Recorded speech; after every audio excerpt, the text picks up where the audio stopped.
Hello everyone, welcome to my YouTube channel Learn Life Science.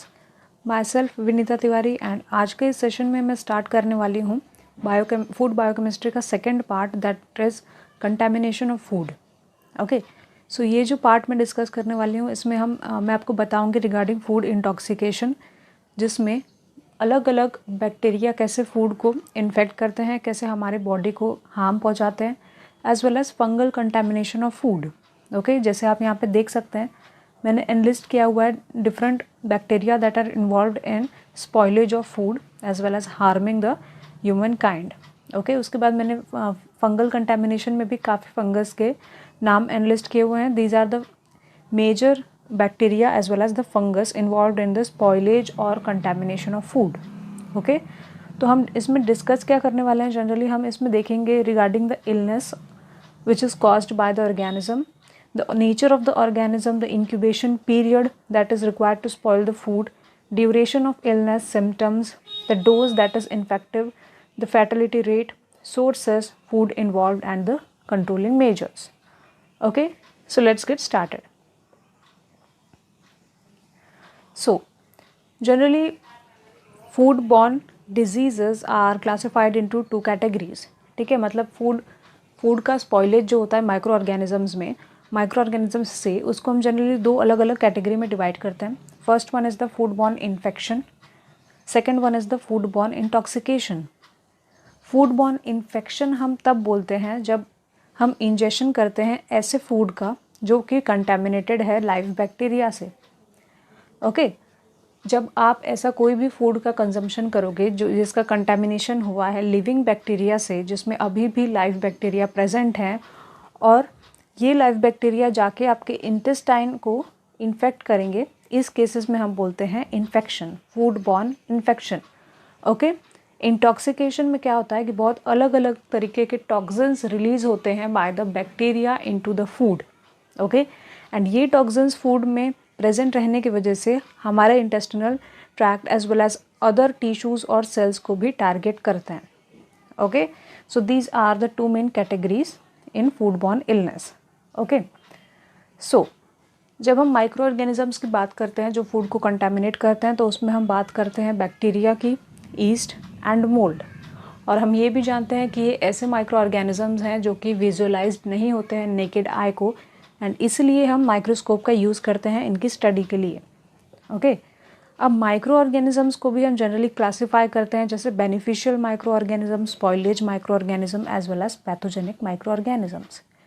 ठीक है, तो beneficial microorganisms generally ऐसे microorganisms रहते हैं जो कि हम फूड प्रोसेसिंग में यूज़ करते हैं, और ऐसे बैक्टीरिया की वजह से हमें कोई भी हार्म कॉज देखने को नहीं मिलता है. ओके, जैसे कि हम चीज़ प्रोसेसिंग में माइक्रो ऑर्गेनिजम्स यूज़ करते हैं for the production, okay, that will convert milk sugar to an acid. दूसरी तरफ स्पॉइलेज माइक्रो ऑर्गेनिजम्स भी होते हैं जो कि फूड को स्पॉइल करते हैं. ओके, अब यहाँ पे मैंने एग्जांपल दिया हुआ है पास्चराइजेशन का. पास्चराइजेशन एक ऐसी टेक्निक होती है जिसमें हम एक स्पेसिफिक हीट टेम्परेचर प्रोवाइड करते रहते हैं स्पेसिफिक इंटरवल के लिए to the milk. Okay, temperature provide करने की वजह से वहाँ पे जो साइक्रोफिल्स होंगे, low temperature living microorganisms as well as mesophilic microorganisms जो रहेंगे उनकी तो डेथ हो जाएगी, बट वहाँ पे ऐसे माइक्रो ऑर्गेनिजम्स सर्वाइव करेंगे पास्चराइजेशन के बाद भी जो कि हीट टॉलरेंट रहते हैं. मतलब अगर आपने उसे हीटिंग भी की तभी भी ये माइक्रो ऑर्गेनिज्म लिविंग फॉर्म में रहेंगे. ठीक है, तो इसका एग्जाम्पल आप देख सकते हैं alcaligenes, microbacterium and other spore forming bacillus and clostridium. इसके बारे में आगे स्टडी करेंगे. Which survive and may later cause spoilage in milk और अदर डेयरी प्रोडक्ट. ठीक है, तो ये स्पॉइलेज माइक्रो ऑर्गेनिजम्स के बारे में था. ठीक है, उसके बाद पैथोजेनिक माइक्रो ऑर्गेनिजम्स. पैथोजेंस हम जानते हैं कि ऐसे माइक्रो ऑर्गेनिजम्स रहते हैं जो जनरली डिजीज कॉज करते हैं. Okay, so these in simple words are the pathogenic microorganisms. ठीक है, तो अब हम एक एक करके देखते हैं. फूड इंटॉक्सिकेशन से हम स्टार्ट करेंगे, जिसमें मैंने एनलिस्ट किया हुआ है the major bacteria that are involved in intoxicating the food. Okay, तो आप जानते होंगे क्लॉस्ट्रिडियम बोट्यूलिज्म के बारे में, then clostridium perfringens, bacillus cereus, salmonella, shigella, listeria as well as yersinia. Okay, now moving on next, अब हम स्टार्ट करते हैं एक एक करके। ओके ओके अब हम बॉट्यूलिज्म इंटॉक्सिकेशन के बारे में स्टडी करते हैं। यहाँ पे आप पिक्चर देख सकते हैं स्लाइड का। ओके सो बॉट्यूलिज्म की वजह से जनरली जो इलनेस देखी जाती है, जो डिजीज़ देखी जाती है, it is generally related with the poisoning. Botulism एक ऐसा बैक्टीरिया है जो टॉक्सिन सिक्रेट करता है with in the food, and ये एक न्यूरोटॉक्सिन्स फॉर्म में टॉक्सिन सिक्रेट करता है। ओके न्यूरोटॉक्सिन्स क्या है, इसका मैकेनिज्म ऑफ एक्शन क्या है, ये भी हम आगे देखेंगे। ओके उसके पहले आप ये देख सकते हैं कि हीट सेंसिटिव नेचर रहता है इस टॉक्सिन का। ओके मतलब अगर आपने टेम्परेचर प्रोवाइड किया टू द बैक्टीरिया और टू द टॉक्सिन्स तो वो ईजिली डीनेचर हो जाएंगे, ईजिली डिसरप्ट हो जाएंगे। ओके ऑर्गेनिजम्स के नेचर के बारे में अगर हम बात करें तो ये लोग स्पोर फॉर्म्स करते हैं। इनका नेचर जो है ग्राम पॉजिटिव रॉड है। ओके सर्वाइव करते हैं anaerobically as well as temperature इन्हें चाहिए मीजोफिलिक टू साइक्रोट्रॉफिक। ओके मतलब अब यहाँ से भी समझ सकते हैं कि हम इसे हाई टेम्परेचर पे हीट करके डीनेचर कर सकते हैं। ओके अब यहाँ पे मेंशन्ड है incubation period. So incubation period generally वो पीरियड रहता है for the bacteria to spoil the food to release the toxins into the food. For example यहाँ पे बॉट्यूलिज्म का इंक्यूबेशन पीरियड दिया हुआ है 12 to 36 आवर्स। मतलब इन्हें इतना टाइम लगेगा फूड को स्पॉइल करने के लिए, अपना टॉक्सिन्स उसमें रिलीज़ करने के लिए। ओके और अगर ऐसे किसी इंडिविजुअल ने बॉट्यूलिज्म इंटॉक्सिकेटेड फूड का कंजम्पशन किया तो वो इलनेस वैरी करती है to several month. Okay severe cases में ही जनरली पॉइजनिंग के केसेस सेवरल मंथ्स तक जाते हैं। अगर प्रॉपर ट्रीटमेंट देखी जाए तो जल्दी ठीक हो जाता है। Okay symptoms involve generally fatigue, weakness, double vision, slurred speech, shortness of breath. And यहाँ पे आपको याद रखने की चीज़ ये है कि सिम्टम्स में आप देखेंगे paralysis and respiratory failure as well as death. Neurotoxins की वजह से ही पैरालिसिस देखी जाती है as well as respiratory failure भी न्यूरोटॉक्सिन से ही होती है। ओके अब इसका जो डोज है, इन्फेक्टिव डोज, वो काफ़ी कम है। ओके मतलब low count of cells can also infect the human body.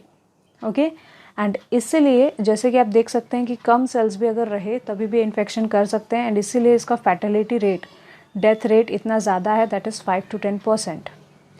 Sources general sources में पाए जाते हैं like soil, water, sediment, vegetation, animals. Okay हम जितने भी बैक्टीरिया देखेंगे एज वेल एज फंगस, सबका सोर्सेज भी बहुत ज़्यादा सिमिलर रहेगा, as well as food involve भी काफ़ी सिमिलर रहेगा, कंट्रोल भी काफ़ी ज़्यादा हद तक सिमिलर ही रहने वाला है। ओके फूड इन्वॉल्व कौन कौन से फूड को जनरली कंटामिनेट करते हैं? वेजिटेबल्स जहाँ पे मॉइस्चर कंटेंट हाई रहता है, meat, fish, fruit, condiments and low acid, moist food, improperly processed और एब्यूज्ड फूड। ओके हमें ध्यान ये रखना चाहिए कि अगर हम फूड को प्रॉपरली कुक करते हैं तो वहाँ पे बॉट्यूलिज्म का रहना इम्पॉसिबल है। Okay and therefore for control यहाँ पे मेंशन्ड है proper heating, processing and storage. Okay as well as sanitation and hygiene is must. तो अब हम देखते हैं regarding the trouble science. Okay generally कहाँ पे जनरली ये टारगेट करते हैं? So when the clear liquid, okay any kind of liquid material is showing the milky nature. Okay जो कि पहले क्लियर था और अभी आपको उसमें काफ़ी ज़्यादा टर्बिडिटी अगर अचानक से नज़र आती है तो आप उसे बोल सकते हैं कि उसमें बॉट्यूलिज्म का इंटॉक्सिकेशन हुआ है। Okay so clear liquid turn into milky. अगर क्रैक्ड जार्स आप देखेंगे किधर शॉप पे तो वैसे भी आपको ख़रीदना नहीं चाहिए। It can also be contaminated by botulism. Loose और डेंटेड लिड्स, स्वोलन और dented cans as well as off odour. Okay तो ऐसी चीज़ को आप जनरली ध्यान रखेंगे। Now symptoms after eating. Okay symptoms अगर आपने इंटॉक्सिकेटेड फूड का कंजम्पशन किया तो डबल विजन तो है ही, droopy eyelids, trouble speaking, swallowing और breathing and untreated botulism can be fatal. Okay, death भी हो सकता है in severe cases. Now, अब हम बात करते हैं regarding the mechanism. Okay, actual में mechanism होता कैसे है? So जैसे कि मैंने आपको पिक्चर में पहले दिखा दिया कि these are gram positive rods. Okay, these are anaerobic and mesophilic in nature. Okay, अब इस पिक्चर में ध्यान देते हैं हम। सो आप देख सकते हैं यहाँ पे फूड मटेरियल रखा हुआ है, that is meat. Okay the meat is contaminated with the dormant spores of clostridium botulism. Okay यहाँ पे क्लोस्ट्रीडियम बॉट्यूलिज्म में ने मीट के ऊपर इन्फेक्शन किया है, टारगेट किया है, ओके, एंड वहाँ पे वो प्रॉपरली ग्रो कर पा रहा है बिकॉज वहाँ पे उसे एनिमल सेल्स मिल रहा है in the form of meat to target and get nourishment, okay. वहाँ पे टारगेट करने के बाद वो बहुत अलग अलग तरीके के टॉक्सिन्स रिलीज़ करते हैं, ओके, अपना टॉक्सिन्स रिलीज़ करते हैं।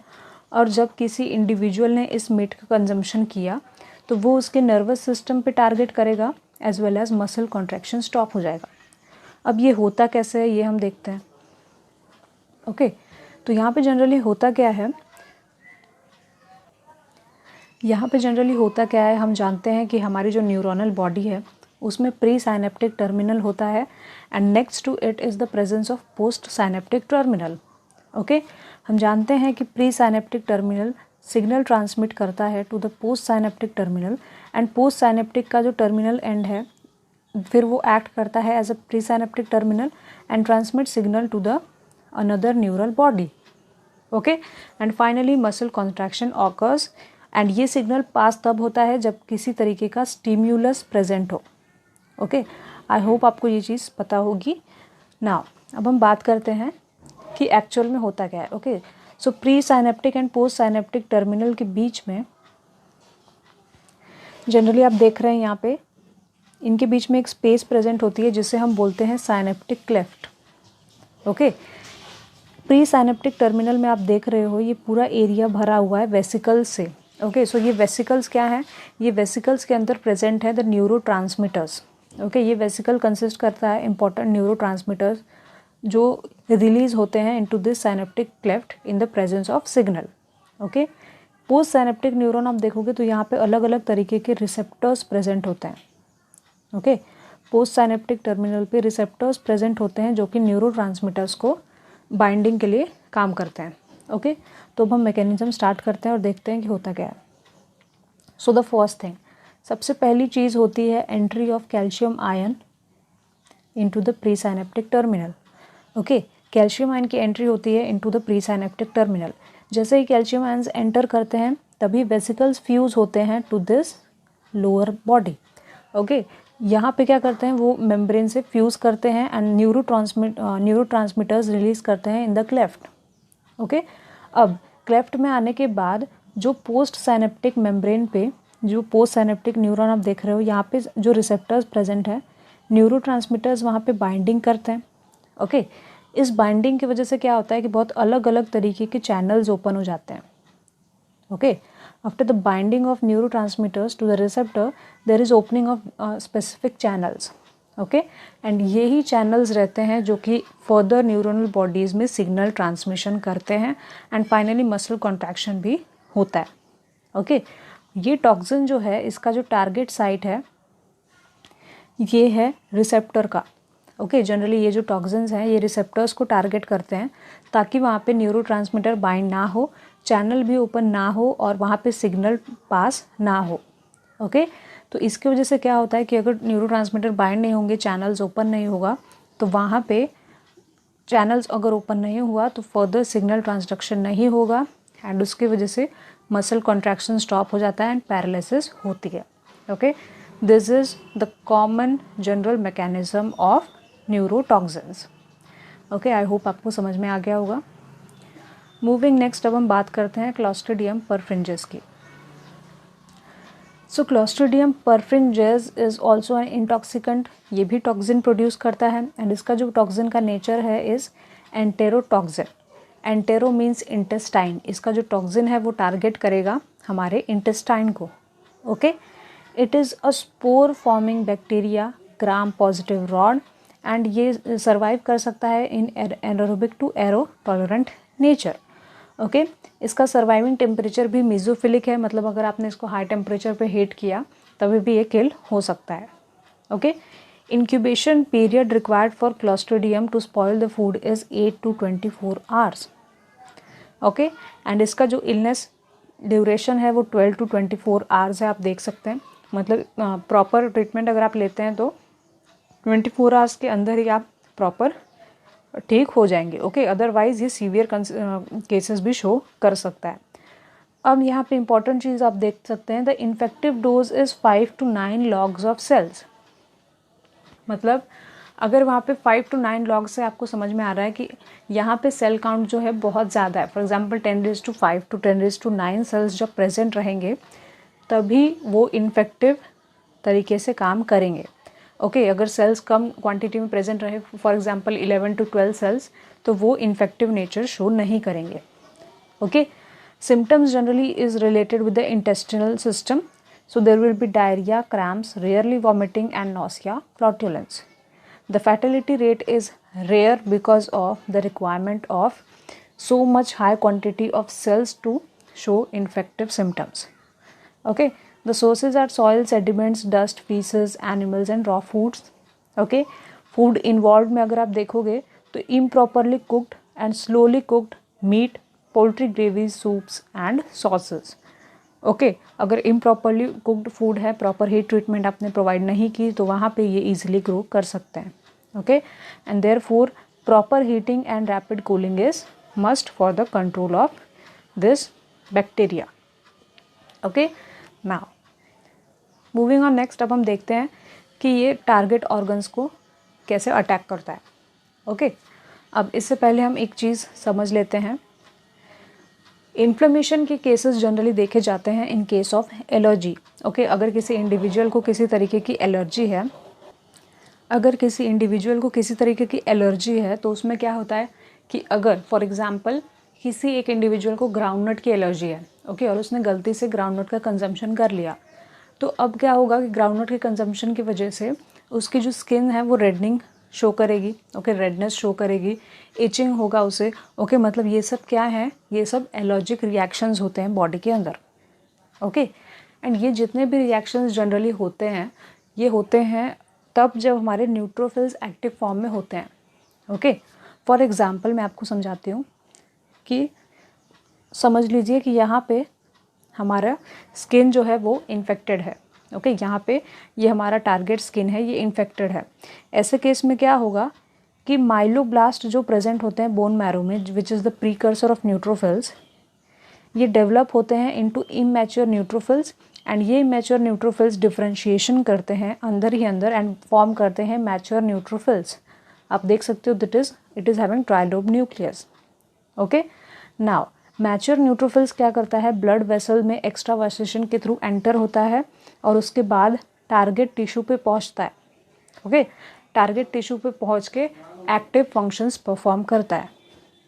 बट क्लॉस्ट्रिडियम परफ्रिंजिस की जब हम बात करते हैं तो इसका जो टॉक्सिन है वो एंटर करता है into the bone marrow. Bone marrow में एंटर होने के बाद ये क्या करता है, इमैच्योर न्यूट्रोफिल्स का डिफरेंशिएशन ब्लॉक कर देता है, जिसके वजह से इमैच्योर न्यूट्रोफिल्स ही एंटर करते हैं इनटू द ब्लड वेसल्स। अब अगर इमैच्योर न्यूट्रोफिल्स ब्लड वेसल्स में एंटर भी हो जाते हैं तभी भी वो कोई एक्टिव फंक्शंस परफॉर्म नहीं कर सकते। ओके, एंड इसलिए हमें सीवियर सिम्टम्स देखने को मिलता है due to the lack of active functions of the immune cells. Okay, I hope आपको ये चीज़ समझ में आ गई होगी। नाउ अब हम बात करते हैं अनदर बैक्टीरिया की, that is bacillus cereus. Okay, it is a generally food poison, it generally belongs to food poisoning. Okay, ये भी पॉइजनिंग कॉज करता है एंड इसमें जनरली हम दो अलग अलग टाइप देखते हैं, एक होता है diarrhoeal type and another one is emetic type. Okay, emetic type means ऐसे इसके स्ट्रेन्स जो वॉमिटिंग कॉज करेंगे। ओके, ये जो ऑर्गेनिज्म है ये भी स्पोर फॉर्मिंग है, ग्राम पॉजिटिव रॉड है, एरोबिक है, mesophilic with some strains having psychrotrophic nature. Okay, मतलब इसे भी अगर आपने हीट ट्रीटमेंट प्रोवाइड किया, ज़्यादा टेम्परेचर पे इंक्यूबेट किया तो इनकी किलिंग हो सकती है। नाउ इंक्यूबेशन पीरियड वैरी करता है on the type of bacillus serious. ठीक है, जैसे डायरियल टाइप रहा तो 6 to 16 आवर्स में ये इंटॉक्सिकेशन करेंगे, एमेटिक टाइप रहा तो half an hour to 6 hours में ये इंटॉक्सिकेशन करेंगे। Okay, the duration of illness जो इनके वजह से इलनेस कॉज होती है ये भी वैरी करती है from 12 to 24 hours in case of diarrhoeal as well as 6 to 24 hours in case of emetic. Infective dose इनका काफ़ी ज़्यादा है, आप देख सकते हैं it is around 3 to 6 logs of cells. Symptoms are also related with the type, जैसे diarrhoeal case में ऑफकोर्स डायरिया होगा, cramp, sometimes vomiting, as well as emetic type में आप वॉमिटिंग ज़्यादा देखेंगे। Okay, and due to the so much higher infective dose, the fatality rate is quite rare. Okay, the sources are generally the soil, जैसे soils is enriched with bacillus species, then dust, water, sediments, vegetations, spices, dried food etcetera. Okay, food involve मतलब diarrhoeal type कब देखा जाता है, जब in case of meat, soup, sauces, vegetables and nuts improper cooked रहेंगे। Emetic type पे आपको याद रखना है कि यहाँ पे जनरली राइस की बात होती है। ओके, जब राइस अगर किसी बैक्टीरिया से कंटामिनेटेड है, अगर वो स्पेसिफिकली बैसिलस से कंटामिनेटेड है, तो एमेटिक टाइप डिजीज़ यहाँ पे देखी जाती है। ओके, तो अब इसे फिर से समझने की हम कोशिश करते हैं अच्छे से। सो बैसिलस सीरियस ये भी गैस्ट्रोइंटेस्टाइटिस से रिलेटेड है, फूड पॉइजनिंग करेगा इन द और यहाँ पे गैस्ट्रोइंटेस्टिनल ट्रैक्ट में इन्फेक्शन करेगा। ओके, अब यहाँ पे मैंने आपको बताया कि इसके दो टाइप है, one is emetic and one is diarrhoeal. Okay, emetic bacillus serious क्या करेगा, हीट स्टेबल टॉक्सिन प्रोड्यूस करेगा। हीट स्टेबल मतलब अगर आपने उसे हीट भी प्रोवाइड किया फिर भी वो डिनेचर नहीं होगा। ठीक है, अगर वो ऐसे ही प्रॉपर टेम्परेचर पे ही रहा, मतलब अगर आपने उसे हीट भी किया, रेफ्रिजरेट नहीं किया, लो टेम्परेचर प्रोवाइड नहीं किया, तो क्या करेगा, इसके जो स्पोर्स रहेंगे वो जर्मिनेट होना शुरू कर जाएंगे। ठीक है, तो इसलिए रेफ्रिजरेशन यहाँ पे इंपॉर्टेंट होती है to prevent the germination of the bacillus cereus spores. यहाँ पे क्या होता है कि राइस के केस में ये इन्फेक्शन करते हैं, जिसकी वजह से हम वॉमिटिंग देखते हैं। ओके, ज़्यादा सीवियर केस रही तो यहाँ पे लीवर फेलियर के भी चांसेस होते हैं, but it is extremely rare. Okay, तो इंक्यूबेशन एंड ड्यूरेशन आप देख सकते हैं काफ़ी कम है in case of emetic. Diarrhoeal की हम बात करते हैं तो यहाँ पे हीट लेबाइल एंटेरोटॉक्सिन प्रोड्यूस होता है, मतलब जो सेंसिटिव रहता है हीट से ही वो डीनेचर हो जाएगा। ये टॉक्सिन क्या करता है, इंटेस्टिनल एपिथेलियल सेल्स को टारगेट करता है और secondary messenger that is camp इसके लेवल इंक्रीज करता है। ये मीट और वेजिटेबल्स में जनरली पाया जाता है एंड मल्टीप्लाई करता है in the gastrointestinal tract. Okay, symptoms मैंने आपको पहले बता दिया, it generally cause diarrhoea and इसका जो इंक्यूबेशन पीरियड एंड ड्यूरेशन है वो भी काफ़ी ज़्यादा है as compare to the emetic type. Okay, so I hope this is clear to you. Now moving on next, अब हम साल्मोनेला की बात करते हैं। ओके, तो जब भी हम साल्मोनेला की बात करते हैं तो हम जनरली ये याद करते हैं कि salmonella is the cause for typhoid. Salmonella generally typhoid cause करता है, but apart from causing typhoid, salmonella के ऐसे अलग सीरोटाइप्स भी हैं, ऐसे अलग स्ट्रेन्स भी हैं जिनका सीरोटाइप, जिनका एंटीजेनिक फॉर्म अलग है as compare to the typhoidal salmonella. Okay, so इस सीरोटाइप के बेसिस पे हम क्लासीफाई करते हैं साल्मोनेला को into typhoidal as well as non typhoidal type. Okay, तो हमारा कंसर्न यहाँ पे रहेगा रिगार्डिंग नॉन टाइफॉइडल टाइप, जो कि कॉज करेगा फूड पॉइजनिंग। ओके, तो अब हम स्टडी करेंगे regarding salmonella non typhoidal type. तो ये भी क्या टारगेट करते हैं, these also target the gastro intestinal tract. Okay, non spore forming generally रहते हैं, ग्राम नेगेटिव रहते हैं एज वेल एज फैकल्टेटिव, इनका सर्वाइविंग एनवायरमेंट है एंड मीजोफिलिक। इंक्यूबेशन पीरियड भी आप देख सकते हैं, it is around 6 to 72 hours and duration is very less for causing illness, it is 1 to 3 days. Okay, symptoms are also related with the GT tract, that is abdominal pain, chills, fever, vomiting and diarrhea. Okay, infective dose पे अगर आप ध्यान देंगे तो सिर्फ 50 to 20 cells, 5 to 20 cells are sufficient to cause the disease. Okay, and fatality rate is also quite low. Sources आप देखेंगे तो poultry, other animals, insect, wild bird, human faces. Generally salmonella ये एनरिच्ड रहते हैं इन case of animal feed. Domestic animals का जो generally food material होता है उसमें साल्मोनेला काफ़ी ज़्यादा बार पाया गया हुआ है एंड इसकी वजह से क्या होता है कि फूड मटेरियल के थ्रू वो इन्फेक्ट करते हैं डोमेस्टिक एनिमल्स को, like cows, sheep, goat, buffaloes. Okay, and इसलिए ये domestic animals as well as poultry animals में ज़्यादा इन्फेक्शन केसेस इसके देखे जाते हैं। ओके, फूड्स भी अगर आप देखोगे तो ये भी एनिमल से रिलेटेड है, like raw milk, eggs, meets. Okay, apart from that salads, chocolates and etcetera. Okay, control के लिए अगर आप इसे प्रॉपर हीटिंग करते हो एंड क्विक कोल्ड स्टोरेज भी अगर आप प्रोवाइड करते हो तो वहाँ पे साल्मोनेला की डेथ हो सकती है। ओके, नाउ अब हम शिजेला स्पीशीज़ की बात करते हैं जो कि जनरली इन्वॉल्व है in causing bacillary dysentery. Okay, so shigellosis और you can say it as a bacillary dysentery. Okay, ये जनरली रिलेटेड होता है विद द डिसेंट्री। इसकी वजह से जो इलनेस जनरली कॉज होती है it is targeting the inhibition of proteins. Okay, so shigella species जो रहते हैं वो जनरली सिक्रीट करते हैं वेरोटॉक्सिन्स। वेरोटॉक्सिन्स मतलब क्या? वेरोटॉक्सिन्स क्या करते हैं कि जो प्रोटीन्स रहते हैं उनका इनिबिशन करते हैं, एज वेल एज ये क्या करते हैं, verotoxins generally 60S ribosomal subunit को टारगेट करते हैं, वहाँ पे प्रोटीन सिंथेसिस जो होती है वहाँ पे ब्लॉकिंग करते हैं। ओके, अब हम देखते हैं कि ऑर्गेनिज्म का नेचर क्या है। It is generally non spore forming bacteria, gram negative rod, facultative mesophilic. Okay, ये जितना भी मैंने डेटा प्रोवाइड किया है ये सब आपके इन्फॉर्मेशन के लिए है। मेरा काम सिर्फ इतना है कि वो इलनेस कैसे कॉज कर रहे हैं। ओके, नाउ सिम्टम्स भी आप देख सकते हैं कि diarrhoea, intestinal mucosal ulceration, fever, nausea, cramps and sometimes vomiting. Infective dose पे अगर आप ध्यान देंगे तो काफ़ी कम सेल्स लग रहे हैं for the infection to occur. Okay, bacillary dysentery cause करने के लिए सिर्फ 10 सेल्स भी काफ़ी है।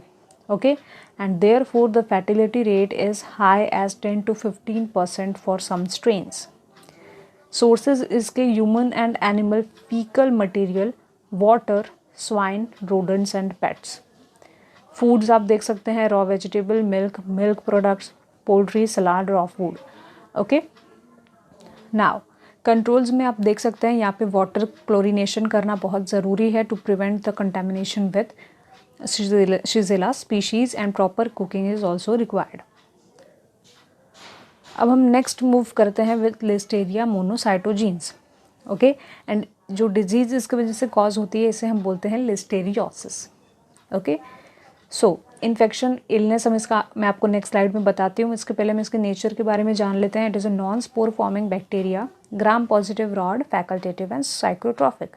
जनरली ये लो टेम्परेचर सर्वाइविंग ऑर्गेनिजम्स हैं। इनका इंक्यूबेशन पीरियड 12 आवर्स से भी ज़्यादा होता है। ओके, अगर इतना ज़्यादा इनका इंक्यूबेशन पीरियड है तो मतलब ये जनरली इनका आप देख सकते हो कि लो काउंट में ही होगा। ओके, इंक्यूबेशन पीरियड अगर इतना कम है तब।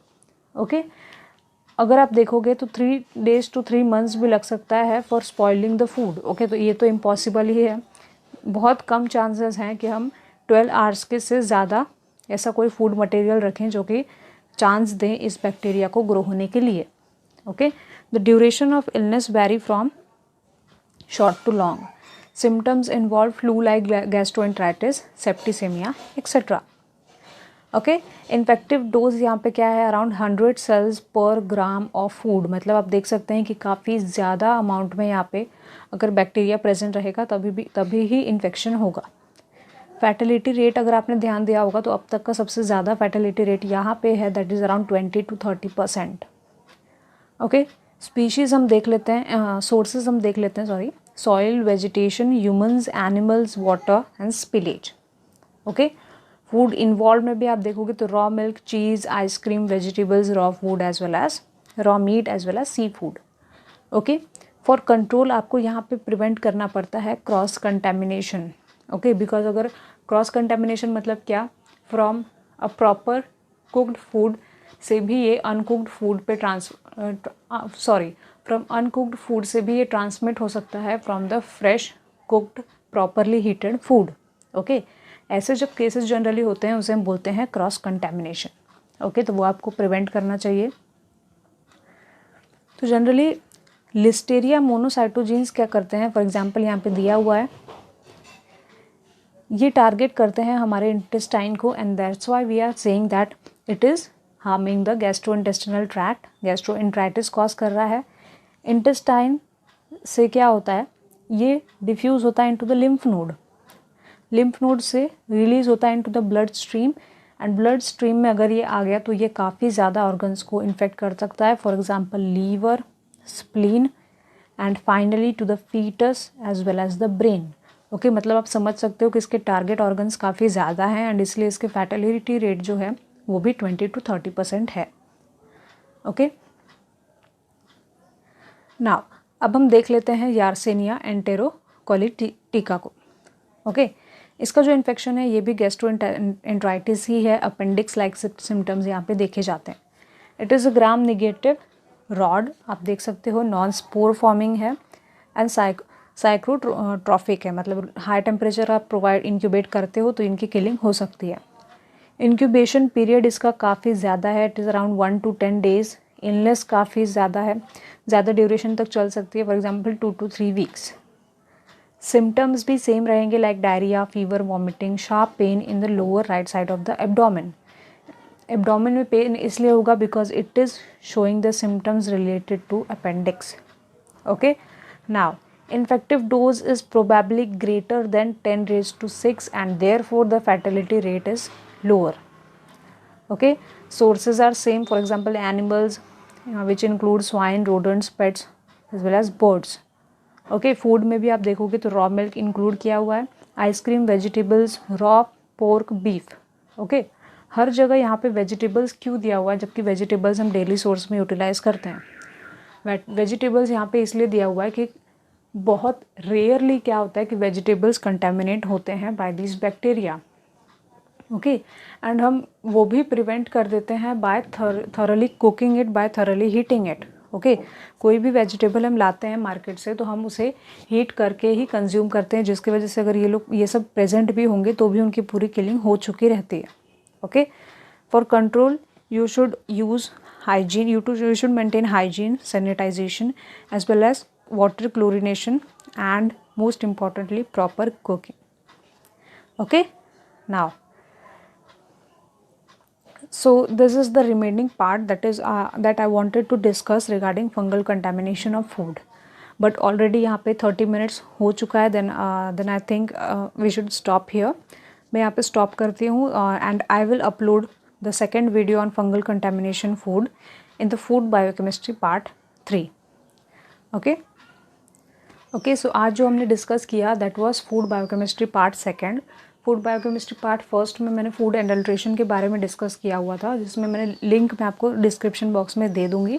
उसमें मैंने एडल्ट्रेशन में डिस्कस किया था कि कौन से टेस्ट जनरली लेबोरेटरी में फॉलो किए जाते हैं for determining the presence of adulterants. Okay, तो वो भी आपको ज़रूर देखना चाहिए। Apart from that next video आपको पता है ये किस पे आने वाली है regarding the fungal contamination. Okay, please try to like, share and subscribe.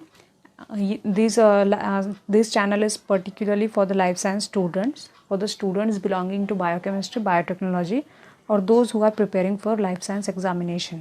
Okay, अगर आपके पास कोई extra information है regarding the contamination of food or any kind of bacteria, you can mention in the comment box. Okay, and if you are having any kind of doubt, so you can also mention it in the comment box. Thank you so much for watching.